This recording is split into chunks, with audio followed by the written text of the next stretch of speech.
Every year, our conference has a broad theme around which the various discussions, presentations, experiences are organized. And the broad theme for this year is human evolution, the next step. As a theme, it brings us to the most important issue before humanity and its survival. We are passing at present through perhaps the most difficult crisis in human history, where the very survival of the human race is in question. And it appears as if the whole of human activity is almost driven in a suicidal, self-destructive, unavoidable collapse. Whether it is the ecosphere which is being destroyed, poisoned, life systems collapsing, or whether it is the economy which has become increasingly unsustainable, whether it is polity which has become more and more divisive, whether it is education which has become less and less relevant and more mind-numbing, creativity-killing, or even whether it is society itself which seems to be fragmenting so rapidly that we cannot even predict whether we will survive a single generation more. And all of these seem to be unavoidable. In the very nature of how human beings are behaving, the drives which lead us to whatever we seek to do. Even as each one of us is trying to do our best to survive and build around us a comfortable and viable and sustainable environment, as a collective we seem to be going in the very opposite direction. What makes for this dichotomy or this contradiction? And the solution is found not in our current drives, not in our current passions, not in our current understanding of our existence and our reality or purpose of life. The solution is found only when you step back to look at the big picture. Sri Aurobindo points to this as an evolutionary crisis. And so he gives you the big picture of the evolution, beginning with a time when, as science tells us, there was only the physical earth, no life forms, pretty much as we see in some of the planets around us. And out of this so-called dead matter of earth and soil and stone, somehow, by some miraculous intervention, as if, there is the emergence of plant life. The emergence of living matter out of so-called dead matter is the first great leap of evolution, which, if you had to look at the nature of matter before, would have been impossible. Plant matter that is moving, that is living, that is self-organizing, impossible. All the laws of physics are pitted against it, because the laws of physics say you should always move towards greater and greater chaos. And yet the plant, out of that chaos, gathers substance, organizes itself, and not only survives, replicates and spreads, and then produces some extraordinary things. Phenomena which were impossible before. Plant takes raw material of rock, builds out of it living substance. And in that living substance produces qualities which did not exist in the rock. Beautiful colors, beautiful perfumes. The plant moves, creeps, and develops a complex social network of life. When we observe the nature of this network, it is so astounding. In a complex, interdependent ecosphere of a forest, we find under the ground the roots of the trees are interlinked, actually communicate with electrical signals. And a tree on one edge of the forest, if it faces the attack of blight, sends out signals to the trees on the other end of the forest, which begin to secrete a gum which is exactly resistant to and repulsive to these particular insects. And if that is the underground connection, there is the overground connection of the branches of the trees connecting, touching each other, even sometimes embracing in complex relationships. And the whole exchange cycles between the trees, not only of the air that they change, they bring out oxygen, but they actually bring nourishment into the soil and fix nitrogen into the soil and bring up new elements which didn't exist, new substances which didn't exist. Literally, they turn upon matter which is their origin and recast, reshape, transform matter. And if this first miracle is not enough to surprise, there comes out of that a second step, which is also miraculous, which is the emergence of animal life, which is conscious life. And the nature of that is to have conscious tissue. The tissue is unlike plant. It eats plant, but somehow reorganizes the plant tissue to become complex living systems. So independent that they're able to move around, whether swimming in the waters or running over the land, and they build again a complex world of their own, complex interdependences, complex social interactions, turning upon life, turning upon matter and recasting, reshaping them into its values of conscious living substance. And the epitome of this whole animal journey of evolution is the human being, which at the crest of it all is self-conscious, conscious living tissue. So we are not only conscious like the animal, we are conscious that we are conscious, and we are able to modify our states of consciousness, we are able to change the patterns of our thought, but most importantly, we are able to express the full power of the intellect, of the mind, which in the animal is so rudimentary as to be almost not quite mind. There is an intelligence, but nowhere near what is fully expressed in the human being, which is again another, as if a miraculous transition. None of the previous stages could have imagined the next stage to emerge. None of them could have seen in themselves, oh, the ape could say, one day I'm going to become a human being who will write the plays of Shakespeare, or Sri Aurobindo's Savitri, or create inventions which will turn upon matter and out of sand create intelligent computer chips and communicate across planets and across the stars. It could never have imagined it. And yet it happens. So there's a very important thing Sri Aurobindo observes, that every step of evolution is so radically new that it is almost miraculous. And you do not see any sign or promise of it in the previous step, except bare hints that something more is possible, something more is even necessary. And it is in this context that we have to understand where we are today. What we had achieved as possibilities of human consciousness were pushed as far as they could go. In the power of the intellect, especially, when turned upon matter, when turned upon life itself, when turned upon humanity itself, it is able to recast, reshape everything to such an extraordinary degree that we are able to take matter and literally transmute it. You can take iron and turn it into gold. Okay, it's very expensive, it requires a lot of energy in the cyclotron, but you can do it.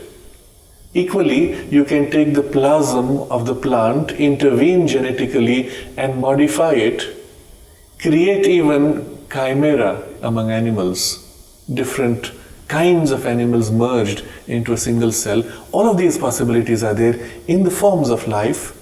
And today, with the most advanced genetic technology, we can literally create life forms, or rather modify them in any direction with any possibility. Not that they always survive, but that we can modify them is itself an example of the power of the intellect when turning upon life. But the greatest power of the intellect is when it turns upon itself. When we look at our own mind and say, can I further amplify my power of imagination, creativity, logic, thought?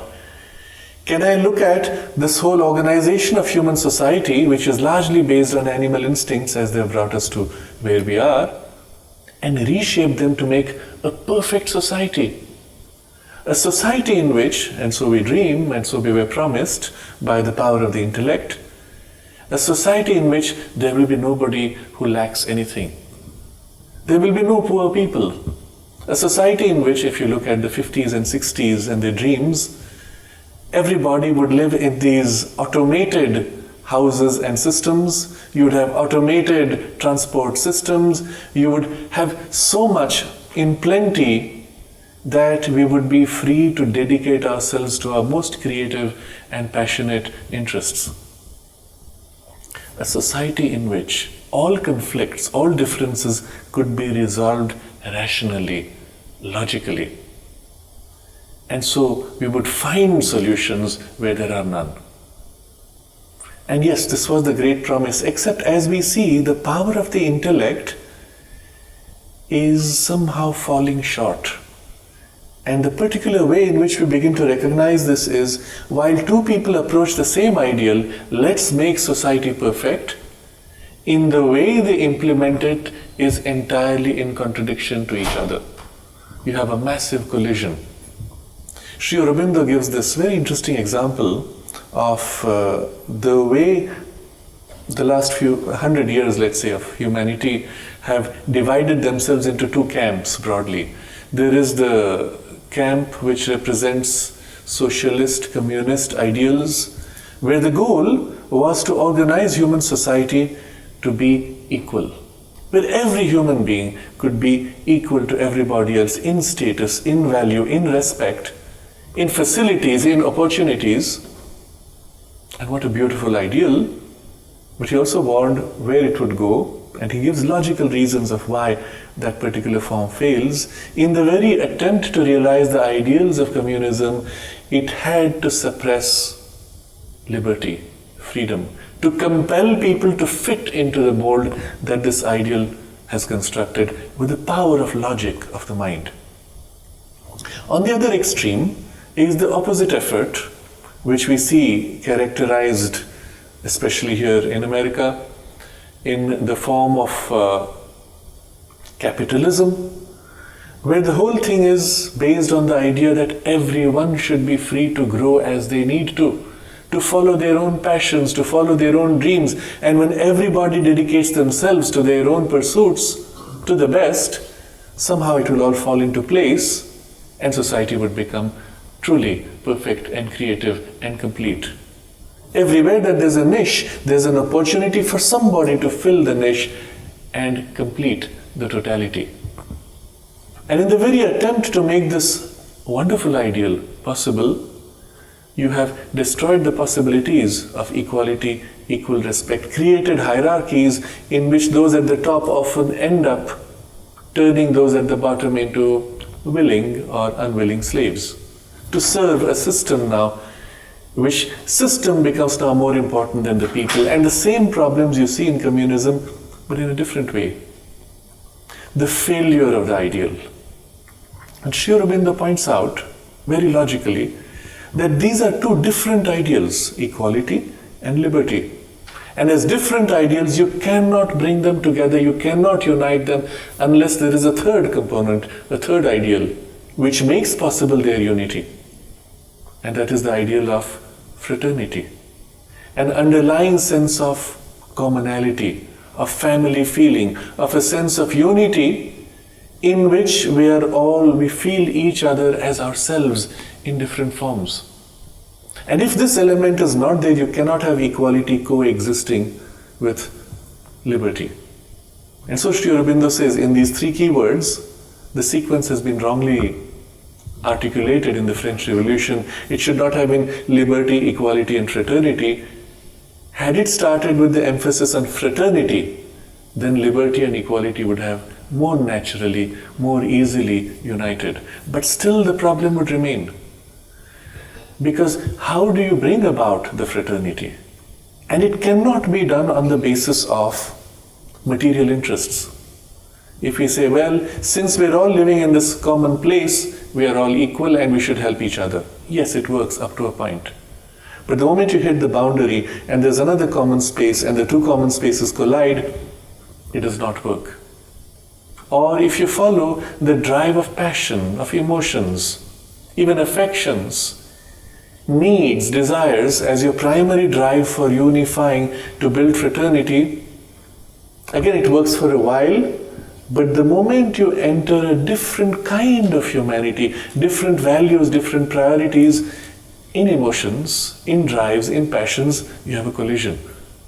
Or the nature of emotions is such, the very violence with which you try to reach out and seize to experience affection or express affection, in the very same intensity you turn and reach out to oppose and violently hate or react against. The nature of passion is such that an intense passion of affection will equally have an intense reaction of hate or anger or ill will. And so somehow inherently in the very nature of emotions, you do not have the capacity to have a true underlying fraternity. And it works up to a point and then fails. But what was the promise of reason, of logic, rationality? The mind was beyond emotions, beyond narrow petty interests. The mind can be free. The mind can stand back and say, I will accept the whole world as my family, as an idealistic position. And yes, perhaps this too is possible. The problem is, the mind can view things in different ways and convince itself that this is the only true way. It can justify any position, any perspective, logically. And when you have another perspective which is justified logically, and the two logical chains are brought together, they enter a collision. There is no greater logic which can unify these two logical streams. Which is why you will see in the court of law, both sides can argue with perfect logic on the basis of facts, assuming facts are strong on both sides, justify with chain of logic, and finally the most difficult decisions are all based on a value of ethics or morality or a common good which is above the logical chain. This is the reason why to this day AI has not yet taken the place of a judge in a courtroom, because it cannot. Because logic cannot come to a resolution which will harmonize conflicting, contradictory perspectives. But something even more difficult is present in the nature of reason and the nature of the human mind. You see, in the way evolution developed, each level had greater variation, greater diversity, greater possibilities for play. Going through plants, through animals. In the human mind, the possibilities are so much greater. It's almost as if literally every human mind is a different world unto itself. And so when you bring two people together and try to align your worldviews, you're lucky if you already match reasonably close. But if you're different, you can never force the worldview to match. You will have areas where you overlap, areas where you're different. But the worldview is something so large, so complex, you can never force it to match. And this is where you see the collision of civilizations. Every civilization representing a particular general outlook, perhaps shared largely by the people belonging to the civilization, but so different from another civilization that civilizations do collide. Even values of priorities of mind. There are those who will say, I will fight for truth. We cannot compromise what is true. And somebody else comes from a very different approach, which compassion is more important. Compassionate approaches, and truth has to subjugate itself to compassion. Or someone with a different approach, or within what you say is true, two different people with very different outlooks. You cannot unite it. And herein comes the profound insight attributed to Einstein, but actually originally Sri Aurobindo, differently worded, where he says that you cannot solve a problem at the level at which you've created it. You have to rise to a higher level. And that higher level does not belong to the realm of reason and intellectual rationality.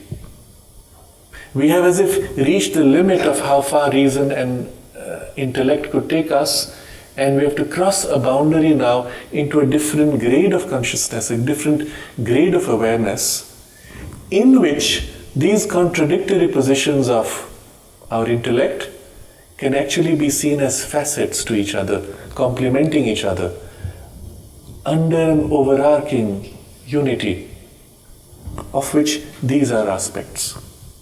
Is there such a grade of consciousness? That's a question we could ask. Well, there's a very simple, logical answer to this. If there was not such a position, if there was not such a consciousness, then these contradictory viewpoints which you have in human beings could not exist in the same universe. The fact that they exist in the same universe means that there is in the universe something in which these can coexist. And that thing may be not in our current domain of understanding, but certainly it is there underlying, supporting our current understanding. And this is where Sri Aurobindo now gives you indicators of where is this all going. He says, look deeper at the very ideals of your reason, of your mind and your thoughts. See, the nature of the mind is it's always aiming at some kind of perfection. When it turns upon life, it wants to organize everything to make it perfect, coordinated, down to the details. But when it turns upon itself, it wants to make the mind perfect and complete. And what is the perfection of the mind? To be able to understand everything. To be able to know everything. But again, if you had to know everything, could you store it in a hard disk? How many terabytes would it take? If you can limit it into a few hard disks, that's not knowing everything. The true nature of knowing everything would become infinite.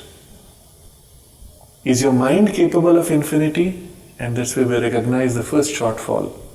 The nature of our power of thought, intellect, is to cut up into finite pieces. Given a problem, what do? You cut it up into pieces, analyze the pieces, and then bring back those pieces to find a harmony and a solution. Analysis followed by synthesis of pieces, each piece being finite. The problem itself may be so complex, so large, so encompassing as to represent almost something infinite. But still, you have to cut it up into something finite. If it's too big, then we generalize, we abstract from it. And the nature of abstraction and generalization is a reduction. A reduction to finiteness, which is manageable. And then you try to apply this generalized thing on something which is far too complex. And of course, you fail. So the problem we recognize is the nature of our intellect is finite, and the solution is in a power similar to the intellect perhaps, but which is able to embrace infinity. All possibilities, all facets, but in a single sweeping whole outlook or perspective. And such a thing exists because we have different perspectives in the same collective space, that is the universe. And so Sri Aurobindo points out, in fact, in our own mind, in our own mental awareness, where we are operating with finite pieces, there is behind, as if underlying, this grade of consciousness, which is inherently able to unify these perspectives. A supra-mental consciousness. And the mental is not disconnected from the supramental, it's like a reduced form of that larger operation of a consciousness which is able to handle infinities, which is able to know everything and even to act with the full power of that full knowing. And it is that which is the creative consciousness which forms the whole universe. The universe is not formed or created by a rational mind, because a rational mind would be incapable of that complexity of infinity. It is created by this supra-mental, supra-rational consciousness, of which rationality is a reduced, limited, working infiniteness. And if you look now at the stages of evolution which have brought us to where we are, Well, the inevitable next step is to exceed this human rationality and ascend into this larger, comprehensive, complete supra-rationality, supra-mental consciousness. Is this going to happen in our lifetime? Is it possible for us to be able to enter into it? How many million years will it take in evolution? And here's the other insight. Evolution so far was largely driven by instinctive impulses, which brought us to where we are, and so it took a long time. But where we are today as conscious human beings, which are self-aware in thought, and therefore able to turn upon thought and modify our own thought, and even modify our own emotions, we can actually take charge of our evolution of consciousness and speed it up. This conscious, accelerated evolution is what we call yoga. Yoga as not just gymnastics or physical positions of asanas and pranayam, which are a base upon which we can develop a larger freedom of consciousness, but yoga as the full body of this knowledge by which the mind can take up its own possibilities and develop them and exceed them beyond its own limits into a higher than mind grade of awareness. What are the characteristics of that? What are the lines through which this transition could take place or might take place? How can we develop this? These are things which we will be discussing over the next few days. But we will also be exploring the implications of this in human society. But I just want to point to a few things. Sri Aurobindo points out that in every such radical transition of consciousness, of evolution, let's say, there are two things which indicate that you are on the brink of that transition. The first, that the earlier stage of transition has risen to its maximum potential and now begins to fail so obviously that you're forced to reach out to something higher. And I think this is clearly fulfilled in the current circumstances of human life. The harder we try to fix our problems, the worse we seem to make them. And that's the very nature of our power of the intellect. Because it takes a piece, and in trying to fix a piece, it creates a problem which is outside the domain of its awareness. There's a very interesting example. Very recently, there was a famine on the eastern coast of Africa. And from the international community, you had this rush of goodwill. People sent food, packets and things, which was wonderful. People survived the famine. But the next year and the year after, there were bigger famines. Why? Because when the food came in, the farmers could not plant new grain because it was cheaper to get the dole that came from the rest of the world, and you could not invest in preparing for the next year's crop. And so people didn't plant the crop. There was a bigger famine. Now if you think of the nature of the problem, how are you going to solve it? You can't. You can't solve it unless somehow people change in the very way they think. Not just individually, but collectively. The way they feel, not individually, collectively. Not only towards each other, not only towards themselves, but towards the whole sense of life. Who are we? Why are we here? What's this whole journey about? And if we do not bring back this larger perspective and view it from a deeper or higher poise, we cannot solve this very simple problem. And this is only one example of far bigger and more complex problems today. And so Sri Aurobindo points to this. He says, what was the prime driver of our evolution so far? Well, earlier you can see it is almost as if driven mechanically by nature's instincts and impulses. But in our human evolution, what is the prime driver? Some kind of an idealism through the mind, but where does that idealism come from? And we recognize that our idealism itself was an attempt to formulate something which we felt deeply within us to be true, to be necessary, and even, however impossible seeming, to be a promise for the future. One of the forms it takes is, when I said, the sense of I can know everything. Inherent to the whole pursuit of knowledge, or of even science, is the assumption I can know everything. If there's a problem, I can know the solution to it. If you didn't have that deep conviction, you could never take the first step. Inherent to that is the sense that not only know, but I can fix it. That there's a power which can overcome whatever opposition, whatever limitation is there. So these are two forms in which the drive comes, but somewhere inside us is the source for the drive.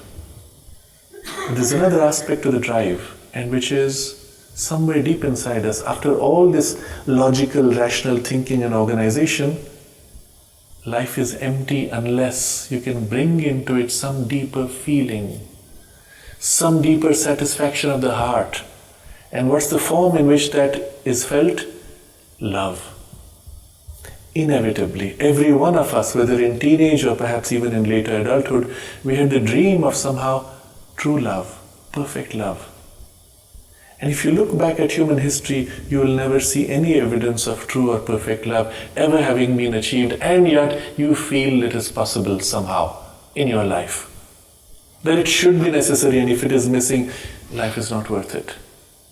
And even if you approach it and fail to reach its perfection, the fact that you approach it is in itself a deep satisfaction. This takes complex forms. In teenage, it may come up as some kind of an idealistic, romantic love which fails very quickly. Or in later age, it takes a form of a more broad and mature, compassionate turn towards all humanity or all beings, plants, animals, whatever form it may be. But if you do not feel that, if you do not have that sense of an underlying something real that fills the heart, which has innately within it its own satisfaction, life is empty and meaningless. And to the extent that that begins to fill the heart, however limited in form it may be expressed, you are deeply satisfied, deeply content. And the same thing even your physical body. There are certain, as if ideals one feels, your body is aging. That feels so weird, so strange. I don't feel old inside me. You tell me my body looks old, but I don't feel it. Why? The very nature of this aging process of the body feels like a falsehood. It feels unreal. Somehow it shouldn't be like that. Why is it like that? Why? Because it is in fact a limitation which does not belong to this realm, which this next step of evolution is leading us to, pointing us to. Because inherent to life, the very nature of life is immortality, is permanence. The very nature of matter is permanence. The very nature of your mind is also seeking always permanence, what is true, real, self-existent. And so the sense of an underlying permanence, a sense of an eternity expressed in form, through activities, through expressions, now begins to acquire greater force, greater importance. And then you look back at all the great realizations of human civilization. What made a civilization great? Its works of art, its works of science, of knowledge, of literature, of poetry, of society. But what made those things great? They had something which lasted, which outlived even the time. Why do you read Shakespeare? His English is outdated. The incidents, the stories are outdated. They don't happen today. And yet when you read them, it's not about the incidents that happened. It's the insights which are woven into it, in the language, in the very ideas, in the archetypal circumstances which are captured, which have an eternal value, and captured so well as to represent even today their truth and resonate in your hearts. What makes a great work of art great? It was painted 300 years ago. La Gioconda, what is the Leonardo da Vinci's great masterpiece, Mona Lisa. People still go and look at her and stare. They take selfies in front of her. But what is it about her that is so wonderful? If you stop for a moment and set aside the selfies, you look at her and suddenly you realize she's looking back at you. She is conscious, she is a person. And there's something as if in her smile, a secret that she holds, that she is about to reveal to you. And if you remain very quiet, it's as if she begins to reveal it to you. And it's not something painted 300 years ago. She's a living person today. That sense of the touch of eternity brought into a form which is finite and temporal gives to it that great value. And so if you observe all the deepest impulses which have driven humanity and human civilization to its highest and deepest and most lasting efforts, they all are that which belong to this new level of consciousness, but they are already within us in a sense, maybe in seed form. And so we come to this deep recognition that this new consciousness is not something outside us, it is already within us. But in essence, in root, in seed, in the very depth of our inmost identity, or we may use the word soul, of our divine essence, it is already there in some form. And in fact, even our power of thought was already there, waiting for its emergence. Even life as a possibility was already there as a seed in matter, waiting for its emergence. And this is the beautiful insight Sri Aurobindo brings to us, that each of these evolutionary steps could emerge almost miraculously, unimaginably, out of the previous, because these levels of consciousness were already involved in the previous level. Life energy is involved in matter and therefore emerges as living matter. Mind was involved in energy and emerges out of it. And in the same way, super mind is involved in mind. In the very nature of the mind's working, there is an underlying reality which makes possible the mind's working. And these are the drives through which it leaks out. And therefore, it has to emerge. In the very nature of things, he says, the supramental emergence is inevitable. Logically. I'm summarizing a complex discussion, and then the question is it happening now? Yes, so the first condition is fulfilled.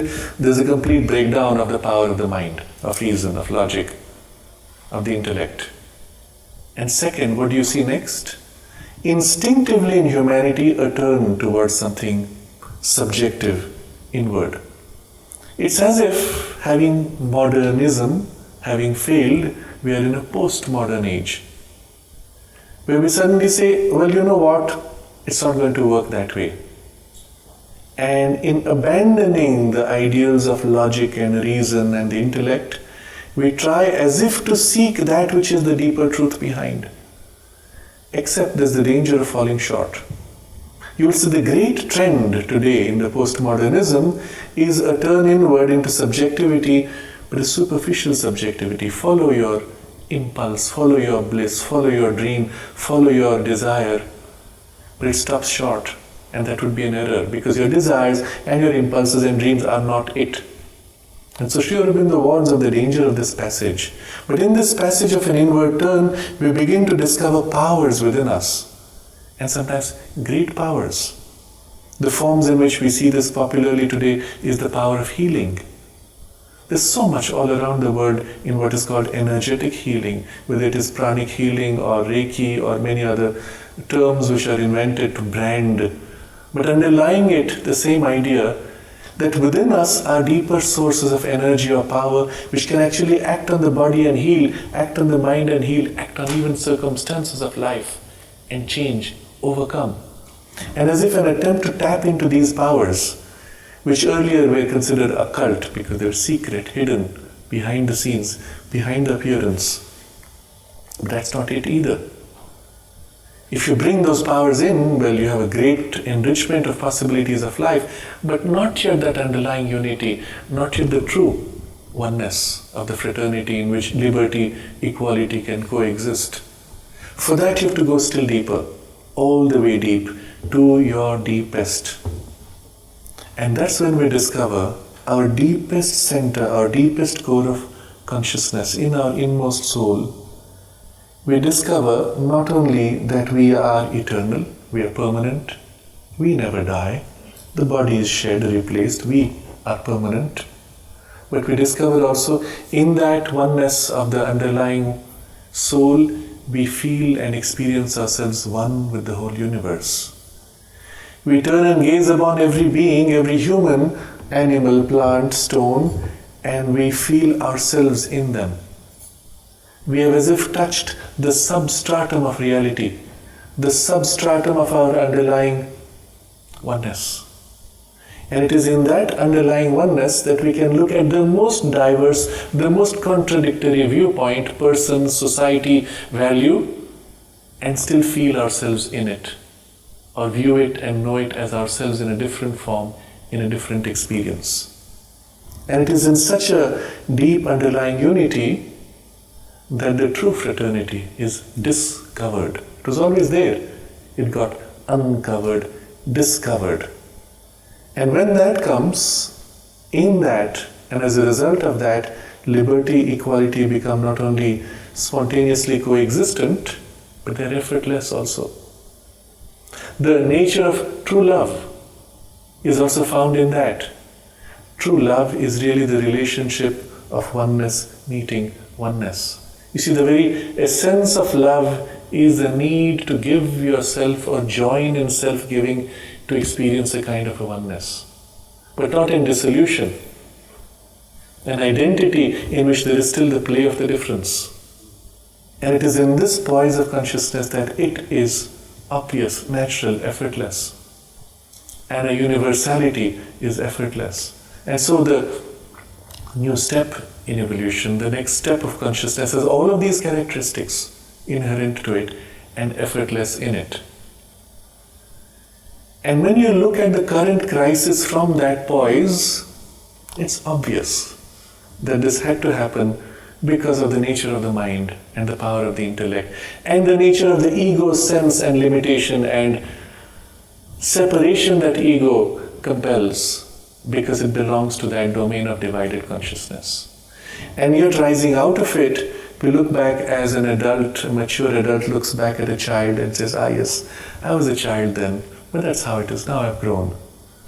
And this consciousness looks back indulgently at the humanity of today and its petty, silly conflicts and efforts and says, they were still children then. Can we ascend into that consciousness? Can we live in it? And in the very description of it somewhere deep within us, we know, yes, this is us, this is where we belong. And it's just a question of somehow finding the threads or the passage, the links in which we can awaken to it. Because it's not something we have to create, it's already there, secret within us. It is our own deepest truth.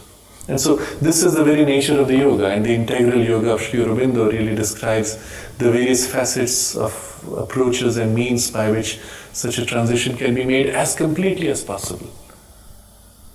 Until in the very physical body you experience an expression of that unity, of that love, of that deeper truth. But you don't have to wait for that. That might take whatever long. The very fact that some part of you begins to live more and more in this consciousness and by it begins to change life, transform life. And so, when we look at this question of human evolution and the next step, we come to the conclusion that the signs are clear, it is inevitable. And it's now that we have to make that transition or perish. And there is not enough time. We don't have the leisure of 1,000,000 years, not even 1,000 years, perhaps not even 100 years. It has to be now. And it does not matter if we reach it perfectly, the fact that we begin the process. We recognize that the problems cannot be solved by the power of the intellect alone. But that this deeper truth emerging can seize upon intellect and guide it, use it as a vehicle. But the intellect itself is not the solution. It does not have the solution. This is enough to already begin a corrective process. And this is the theme of our conference. As you can see, it is the most important question, the most important topic for the world. How we will explore it, I suppose it will be a journey, and I think we'll have lots of occasions for interaction, and I'm sure there will be no simple insight and solution, but there will be many insights which will help us grow. In the big picture though, you see how a shift like this not only would impact social relations, not only would rebuild the whole basis of polity and economics, not only would make us approach education from a different perspective, because the way we teach children today is designed for industry and not for awakening of the soul and its values and its leadership of life. but we'll also look back at our place in the universe.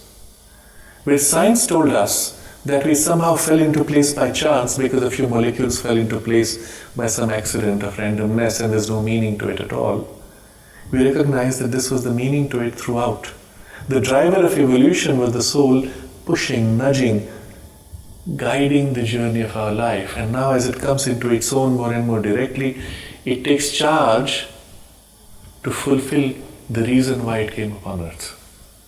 And so our sense of purpose of life undergoes such a radical shift that it's difficult for the mind to imagine what those values would be like. I've given before this example of an ape trying to imagine what the human consciousness feels like. So the ape watches minutely what human beings do and says, I can see these human beings, they pick up a book and it's got the scroll of black ink on white paper, they stare at it and then they laugh and then they cry and then they are happy and then they sit back and close their eyes or open their eyes and think. And so he says, see, I can do like human beings. He picks up the book, opens it and laughs and cries, except he doesn't realize the book is upside down because the letters mean nothing to him. Well, we can imitate what that could be like, but as we grow into the consciousness, it's a very different experience. And my favorite story in this regard is of a visit in Hong Kong, where I went to Hong Kong University. The head of department of computing was discussing something, his projects, and they were fascinating projects. And he was using a vocabulary which was so interesting. It had deep resonances, and I said, wow, this man has a deep spiritual side. And finally I asked him, well, what do you follow? Is there a philosophy or some religious practice that you follow? He said, no, nothing. I said, but there must be something that you have read or which gives you an orientation in life. He said, no, nothing. Finally I asked him, okay, where does this language come from? Because it's so familiar. And then he was a little embarrassed. And he said, when I was 18, one day I woke up and suddenly I found the whole universe full of love. And every stone and every object and every plant and every human, everything was pouring this incredible love towards me. And from my heart was this outpouring of incredible love that was filling the whole universe. And my eyes widened, jaw dropped. I said, wow. And then?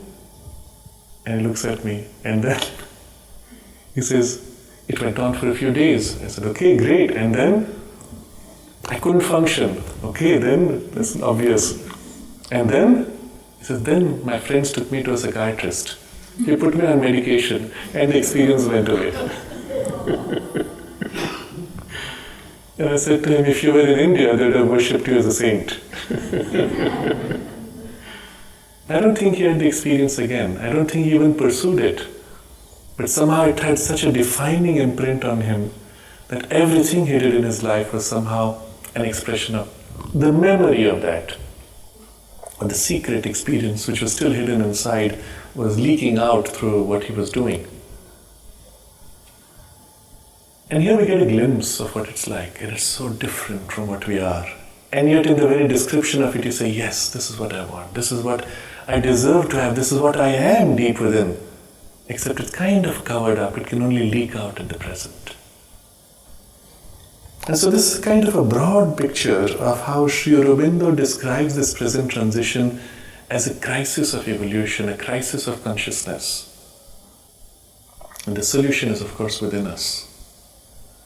And if we recognize that we are that already, and the universe is also that, and the origin of the universe is in that, then we have a very extraordinary picture.